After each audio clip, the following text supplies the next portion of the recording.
वृंदावन में एक भक्त भगवान के दर्शन हेतु घर से चला।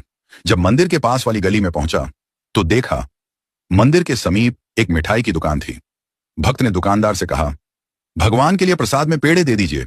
दुकानदार पेड़े तोल ही रहा था, तभी उसकी नजर सामने खड़े एक बच्चे पर पड़ी।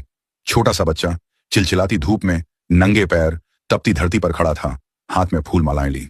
वो पुकार रहा था, भगवान के लिए फूल ले लो, फूल माला ले लो। हर आते जाते भक्त की दृष्टि उस बच्चे के पैरों पर पड़ी। न चप्पल न जूते। धरती इतनी तप रही थी कि बच्चा कभी एक पैर को ऊपर रखता तो कभी दूसरे को। वो तपन से बचने की कोशिश कर रहा था, पर आवाज में समर्पण था, श्रद्धा थी, प्रेम था भगवान के लिए। भक्त से यह देखा न गया। उसने मिठाई वाले से कहा, प्रसाद यहीं रखो, मैं अभी आता हूं। वो पास की चप्पल की दुकान पर गया, नन्हे से बच्चे के लिए चप्पल खरीदी, फिर लौटा और बोला, लो बेटा, इसे पहन लो। बच्चे ने चप्पल देखी, फिर उस व्यक्ति को देखा, फिर आंखों में आंसू आ गए। उसने पूछा, क्या आप श्री कृष्ण हैं? व्यक्ति मुस्कुराया, बोला, नहीं बेटा, मैं श्री कृष्ण नहीं हूं। बच्चा जिद पर अड़ गया, नहीं, आप श्री कृष्ण ही हैं।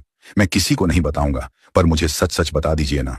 व्यक्ति फिर बोला, नहीं बेटा, मैं तो बस एक इंसान हूं। बच्चा बोला, तो आप श्री कृष्ण के दोस्त होंगे, क्योंकि कल रात मैंने भगवान से प्रार्थना की थी। भगवान बहुत गर्मी है, मेरे पास चप्पल नहीं है, मेरे पैर जलते हैं, कृपा करके मुझे चप्पल दे दो। और आज आप आए चप्पल लेकर, इसलिए आप जरूर उनके दोस्त हैं। उन्होंने खुद नहीं आ पाए तो आपको भेजा है। यह सुनकर भक्त की आंखें भी भर आईं। उसने बच्चे को गले से लगा लिया और कहा, हाँ बेटा, श्री कृष्ण ने ही मुझे भेजा है।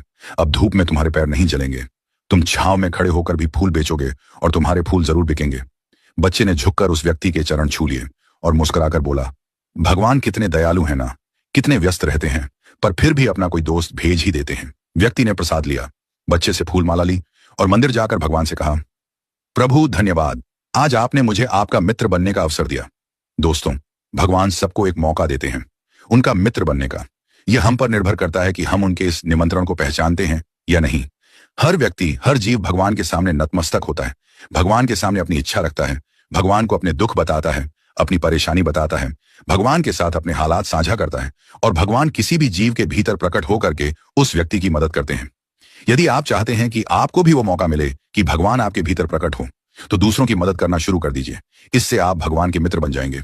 क्या आप तैयार हैं भगवान के मित्र बनने के लिए?